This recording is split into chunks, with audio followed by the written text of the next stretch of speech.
வாங்க friends, chicken குழம்பு எப்படி இருக்குதுன்னு பார்ப்போம். இப்போது அதுக்கு தேவையானது என்னென்னா, ஒரு 1/2 கிலோ சிக்கன் எடுத்துக்கங்க. அதுக்கு தேவையான பொருள் என்னென்னாக்க, இஞ்சி பூண்டு பேஸ்ட்டு நம்ம தேவையான அளவு போட்டுக்கலாம். அப்புறம் பட்டை, கிராம்பு, தேவையான அளவுக்கு எண்ணெய், அப்புறம் தக்காளி, பச்சை மிளகா, வெங்காயம், உருளைக்கிழங்கு நம்ம தேவையான அளவு போட்டுக்கலாம். நல்லா எண்ணெயை ஊற்றி நல்லா வதக்கிக்கிங்க. அது பொன்னிறமாக மெல்ட் ஆகணும். நம்ம எந்த அளவுக்கு குழம்ப நல்லா சூடு பண்ணுறோம், நல்லா வறுக்கிறோம், அதுக்கப்புறம் அதே உங்களுக்கு தெரியும், ஒரு நல்ல ஸ்மெல்லாக வரும். அப்படியே அதுக்கப்புறம் நம்ம செஞ்சோம்னா ரொம்ப அருமையாக இருக்கும். அது உங்களுக்கு வேறு லெவலில் சாப்பிட்றதுக்கே ரொம்ப சூப்பராக இருக்கும்.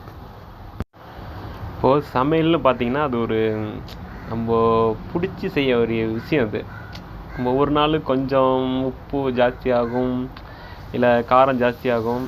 நம்ம தொடர்ந்து ஒரு விஷயத்தை செய்யும்போது அது நம்மளுக்கு ஒரு அனுபவம் தரும். அதே மாதிரி தான் சமையலுங்கிறதும் நம்ம தொடர்ந்து செய்யும்போது அது நம்மளுக்கு நிறைய கற்றுத்தரும். அதனால் இது ரொம்ப ஈஸியானது. நம்ம எல்லோரும் சமைக்கலாம். ஹைஜீனிக் ஃபுட்டாக நம்ம சமைச்சு சாப்பிட்லாம்.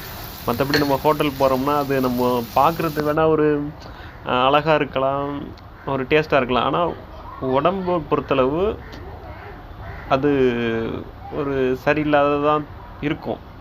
நிறைய பேர் என்ன சொல்லுவாங்க, ஹோட்டலுக்கு போகிறேன்னு சொல்லுவாங்க. அதனால் நம்ம அதெல்லாம் தவிர்த்துட்டு நம்ம சமைச்சு சாப்பிட்றது நல்லதாக இருக்கும். நம்ம வீட்டில் பார்க்குறோம்னாக்க நல்லா வதக்கிக்கணும். அப்புறம் என்னென்னாக்க, இப்போது ஊற்றுறது பார்த்தா, நம்ம சோறு வடிக்கிறதுக்கு முன்னாடி ஊற வைப்போம்ல, அந்த தண்ணியை ஊற்றினோம்னா நம்ம இதில் ரொம்ப கவுச்சியாக இருக்கிறது கொஞ்சம் கம்மியாக இருக்கும். அப்புறம் நம்ம தேவையான அளவு தேங்காய் பால் ஊற்றிக்கலாம். அவங்க விருப்பம் போல் நம்ம பண்ணிக்கலாம். ஒரு நாள் 2 நாள் நம்மளுக்கு கொஞ்சம் செய்கிறது கொஞ்சம் சிரமமாக இருக்கும். அதுக்கப்புறம் உங்களுக்கு ரொம்ப ஈஸியாக இருக்கும். அதனால் இந்த மாதிரி செய்யுங்க, கரெக்டாக இருக்கும். மஞ்சத்தூள் போட்டுங்க, தேவையான அளவு எவ்வளோ போட்டுக்குங்க.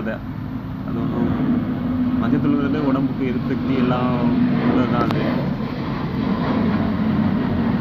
அப்புறம் பார்த்தீங்கன்னாக்க பாருங்கள்,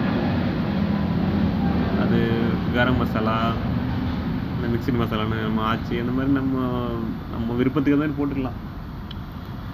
அப்புறம் மிளகாத்தூள், அப்புறம் பார்த்திங்கன்னா இது என்னது, சிக்கன் மிக்சடு மசாலான்னு இருக்குது, அதையும் நம்ம வாங்கி போட்டுக்கலாம். மசாலாங்கிறது நம்ம மேக்ஸிமம் நம்ம யாருமே செய்கிறது கிடையாது. கடையில் வாங்கிட்டு அப்புறம் 10 ரூபா பாக்கெட்டு, 5 ரூபா பாக்கெட்டு, 20 ரூபா பாக்கெட்டு, அந்த மாதிரி நம்ம வாங்கிட்டு வந்து அதில் தான் நம்ம போட்டு யூஸ் பண்ணோம். அதுதான் நம்மளுக்கு கிடைக்கும். வேறு வழியும் கிடையாது. நம்ம இப்போ டவுனில் இருக்கோம், இல்லை கிராமத்தில் இருக்கோம், எல்லாருமே சுலபமாக ஏதோ அதை நோக்கி நகர்ந்துக்கிட்டு இருக்கோம். அதனால் சமைக்கிற விஷயம் நல்லா செஞ்சு சாப்பிட்லாம். உங்களுக்கு சின்ன ஒரு 1 ஹவர் இல்லை 1/2 மணி நேரத்தில் வேலை முடிச்சிடலாம். நீங்கள் எந்தளவுக்கு ஈஸியாக கற்றுக்கிறீங்களோ உங்களுக்கு ரொம்ப ஈஸி. சரி.